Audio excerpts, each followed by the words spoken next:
મિત્રો, આજે આપણે બનાવીશું મગની દાળનું એકદમ ટેસ્ટી એવું શાક જે લોકો દાળ નથી ખાતા એ પણ ખાતા થઈ જશે જો તમે આ રીતે બનાવશો। તો વિડીયો ગમે તો લાઈક કરજો અને ચેનલને સબસ્ક્રાઇબ કરવાનું ભૂલતા નહીં।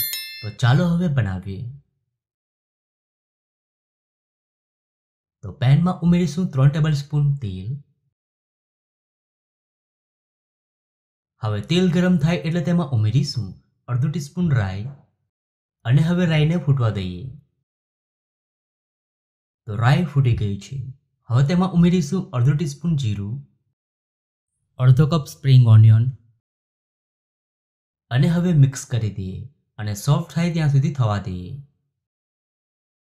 એકવાર તમે આ રીતે મગની દાળનું શાક બનાવજો, ખરેખર એકદમ ટેસ્ટી એવું લાગે છે।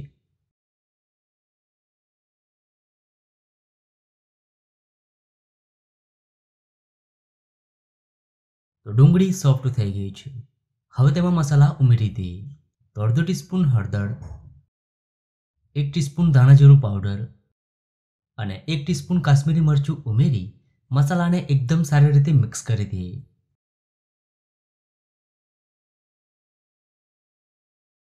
હવે તેમાં ઉમેરીશું 1 ઝીણું સમારેલું ટમેટું સાથે 2 ટીસ્પૂન લીલા મરચાં આદુ લસણની પેસ્ટ અને સ્વાદ પ્રમાણે મીઠું અને હવે મિક્સ કરી દઈએ અને ટમેટા સોફ્ટ થાય ત્યાં સુધી કૂક કરી લઈએ। તો મરચું તમે સ્વાદ પ્રમાણે વધુ ઓછું લઈ શકો છો। તો ટમેટા કૂક થઈ ગયા છે। હવે તેમાં અડધો કપ બાફેલી મગની દાળ ઉમેરી દઈએ અને હવે દાળને એકદમ સારી રીતે મિક્સ કરી દઈએ।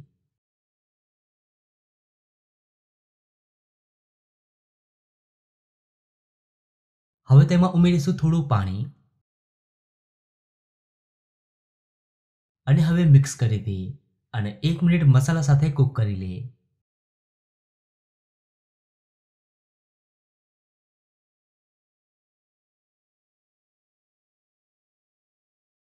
હવે લાસ્ટમાં ઉમેરીશું 1/4 ટીસ્પૂન ગરમ મસાલો સાથે થોડી કોથમીર ઉમેરી શાકને એકવાર મિક્સ કરી ગરમ ગરમ સર્વ કરી લઈએ।